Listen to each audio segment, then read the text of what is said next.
In 1981, in a small village in Bosnia and Herzegovina, 6 teenagers claimed to have seen and spoken with the Virgin Mary. Over 4 decades later, Medjugorje remains one of the most debated places of Marian apparitions, drawing millions of believers and skeptics alike. Could it be that divine messages still come in times of crisis? And if so, why does the world seem to ignore them? The answer lies in the patterns of history. Every major Marian apparition has occurred at moments of global uncertainty. From Fatima's warnings before World War II to Lourdes' call for repentance, each appearance carried a message urging humanity to change before calamity struck. Yet, despite the urgency of these messages, faith continues to decline, and devotion to prayer weakens in many parts of the world. If you enjoy content that helps you grow spiritually, don't forget to like this video, subscribe to our channel, and join our community for more inspiration. Let's get started. Now, as Pope Francis battles illness, the Vatican stands in solemn prayer, its cardinals leading a week-long vigil at the doors of St. Peter's Basilica. Their voices rise in supplication, invoking the intercession of the Mother of God for the health of the Holy Father. In a time marked by division and doubt, this gathering of faith reminds the world of the Church's spiritual foundation. This event isn't just a metaphor. It shows how much the faithful care, not just about the Pope's health, but also about the health of the Church itself. The Holy See has faced growing challenges, from internal debates on doctrine to external pressures from a rapidly secularizing world. The Pope, as the Vicar of Christ, stands at the heart of this storm, his leadership crucial in navigating the future of Catholicism. The timing is significant. 2025 marks a Jubilee year, a sacred period in the Church designed for renewal, forgiveness, and spiritual reawakening. The illness of the Supreme Pontiff during this preparatory time adds a layer of urgency to the faithful's prayers. A pope must lead with strength and clarity, yet his physical fragility reminds the world of human limitations. Even in the highest seat of religious authority, the rosary, clasped tightly in the hands of thousands, becomes the weapon of choice in this silent battle. With each bead, a plea for mercy ascends. The echoes of O Clement, O Pia, O Dulcis Virgo Maria fill the air, uniting millions in one shared hope. That divine intervention will restore the Pope's health and fortify the Church for the years to come. A very important spiritual event happened far away from the formal halls of the Vatican, in a small town tucked into the rolling hills of Bosnia and Herzegovina. On February 25th, as dusk settled over Medjugorje, the air carried an unusual stillness, as if nature itself was bracing for something extraordinary. It was in this quiet atmosphere that Maria Pavlovich, known as the White Pigeon among the visionaries, fell into a state of divine ecstasy. All of us face moments when the world feels uncertain, when faith wavers, and when we long for a sign that we are not alone. In times like these, divine messages serve as guiding lights, reminding us that hope is never out of reach. This is exactly what the secret of Jesus' apparitions offers, a path to clarity and peace through his revelations. This ebook goes into his prophecies and offers insight into what lies ahead. It's available for free in the pinned comment. Grab it now before the edition's gone. She later described how the Virgin Mary appeared before her, radiant and enveloped in a light that seemed to pulse with an unspoken urgency. Though her presence was peaceful, there was gravity in her words. The message she delivered was not one of warning, but of awakening, an appeal to the hearts of the faithful to return to the essence of prayer and surrender. "My dear children," she began, her voice carrying the gentleness of a mother's embrace, yet the firmness of a guiding hand. Let this season be a time of true renewal. Let your hearts, like the fields of spring, awaken from the cold that has settled upon them. Pray, love, and do not allow the silence of those who do not believe to overshadow the voice of God within you. The vision lasted only minutes, yet its impact was immediate. Maria, overwhelmed yet resolute, recounted the words with clarity, ensuring that not a single syllable was lost. Pilgrims who had gathered outside the small chapel listened in reverence, absorbing the weight of what had been revealed. The Virgin did not speak of the turmoil surrounding the Vatican, nor did she address the frailty of the Pope.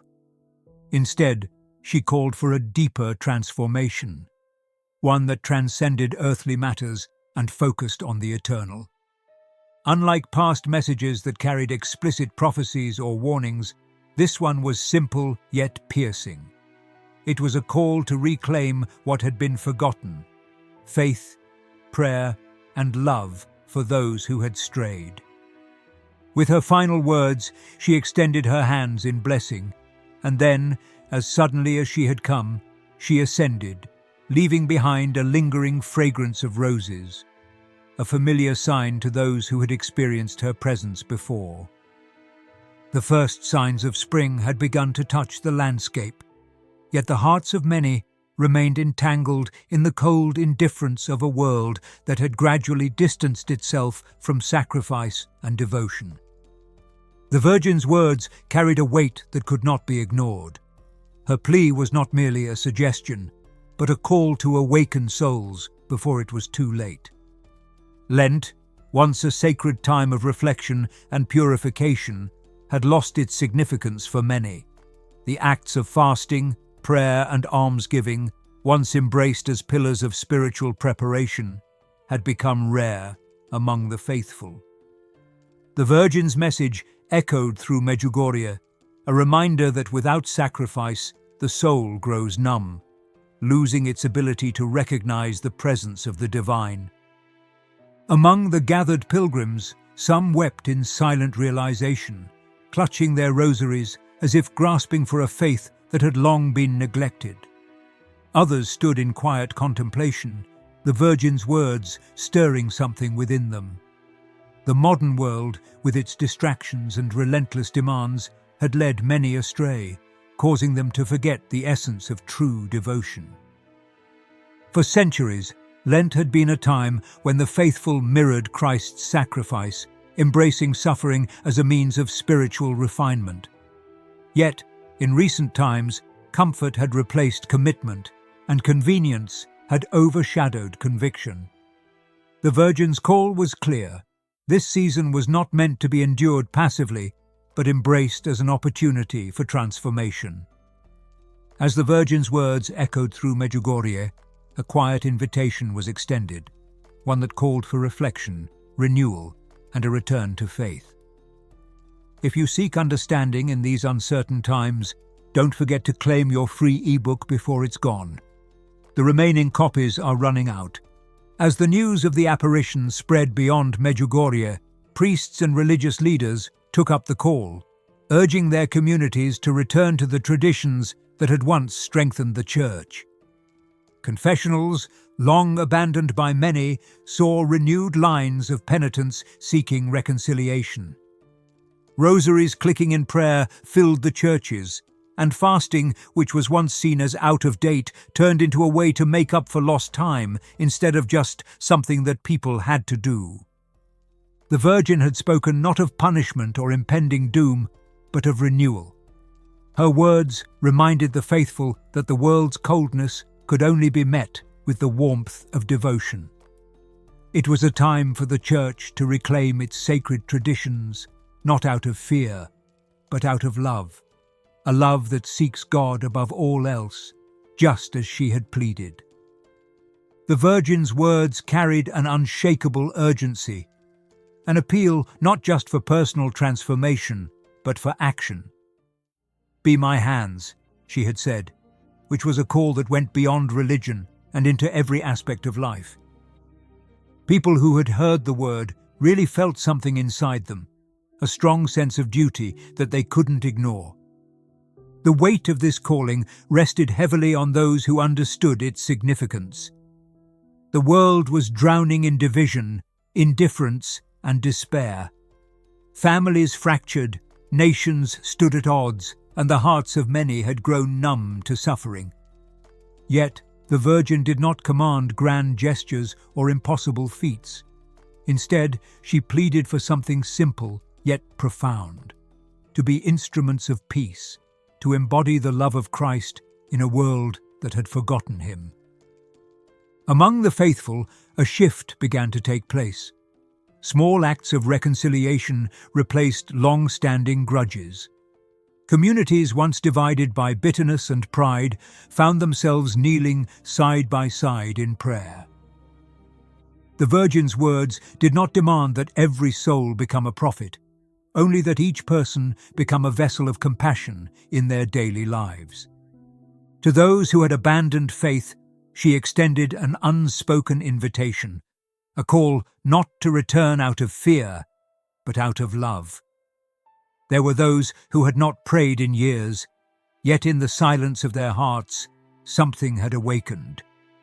The weight of their own emptiness became undeniable, and for the first time in a long time, they found themselves reaching for something beyond their own understanding. In the face of spiritual battles that raged unseen, the rosary became the chosen weapon, its beads slipping through fingers with newfound devotion. The faithful understood that the Virgin's words were not empty poetry, but a reminder of a greater war, one not fought with swords, but with prayer. Demons trembled at the name of Mary, and darkness recoiled at the whisper of a Hail Mary said with true conviction. The hands of the faithful, once idle, became hands of action. Some reached out to the forgotten, offering kindness where there was none. Others took up the rosary with unwavering determination, knowing that even a single prayer could tip the balance between despair and hope. In every act of love, every whispered Ave Maria, the Virgin's call was being answered. If you feel that call within, take a moment to secure your copy of the e-book while it's still available. The gift of wisdom is only a click away. Check the first pinned comment before the last copies are claimed. The echoes of the Virgin's message stirred memories of past revelations, weaving a thread between Medjugorje and the prophecies of Fatima and Lourdes. It was impossible to ignore the parallels. In 1917, the children of Fatima had been entrusted with visions that foretold trials for the Church, persecution, and a call for unwavering prayer. Decades later, in Lourdes, the Blessed Mother had once again urged repentance and faith as the world drifted toward moral decay. Unlike those times, the Virgin did not speak of the suffering of the Pope, yet the silence carried meaning of its own. The faithful, remembering her call to pray for the Holy Father in past apparitions, understood that this omission was not dismissal, but rather an expectation, that they would already know what needed to be done. The weight of responsibility now rested not in receiving new revelations, but in acting upon those already given. In Rome, the prayers for Pope Francis continued. Though his illness remained a private matter within the Vatican, speculation grew among those who sensed the gravity of the moment. It was not just the physical frailty of the pontiff that concerned the faithful, but the state of the Church itself. The institution, once unshakable, had found itself facing relentless waves of division and crisis. The question lingered: was this suffering part of the purification foretold in past apparitions? For those who had long studied the messages of the Virgin, the answer was evident. The Church had always been tested, yet in every trial, prayer had been its defense. It was no coincidence that in every Marian apparition the faithful had been called to the rosary, to fasting, to intercession for those who had lost their way. This moment was no different. The Virgin's call was not one of despair, but of preparation. The Eucharistic prayer, recited in daily masses around the world, continued to plead for the health of the Pope. The voices of the faithful rose not in fear, but in trust. Trust that, as in Fatima, Lourdes, and now Medjugorje, the hand of God was moving even in silence. The world had been given its call to arms, not through weapons or force, but through devotion. It was not a prophecy of doom, but a reminder that faith would always be the answer. The Virgin's message had been delivered, but its true weight depended on the response of those who had heard it. Across the world, the faithful found themselves at a crossroads. Would they embrace the call to prayer and renewal, or allow the distractions of daily life to pull them away once more? It was a question that had lingered in every generation, each one faced with the same choice: complacency or conviction. In moments like these, when heaven reaches out to earth, we are reminded that faith is a journey, not a destination. If you've been searching for something true, something that reignites your spirit, don't wait. Your free ebook is still available, but only for a short time. Find it now in the first pinned comment. Pilgrims who had traveled to Medjugorje carried the words of the Blessed Mother back to their homes. Some whispered them in the quiet of their hearts, while others spoke openly, urging their communities to take action. Parish priests reignited their congregations, encouraging fasting and confession as tangible steps toward spiritual reawakening. There was no grand proclamation, no dramatic shift, but rather a quiet stirring, one that began with individuals and slowly spread outward. As Lent progressed, signs of renewal became visible. More people returned to the sacraments, filling churches that had once stood half empty. Where there had been spiritual weariness, a sense of purpose took root. The Virgin had not come to instill fear, but to remind humanity that grace was still within reach, waiting to be embraced. Beyond personal devotion, there was also a call to action, one that required more than private prayer. Faith by itself would not heal the world's scars. The Blessed Mother had called for hands that would bring peace, and so the faithful moved to answer.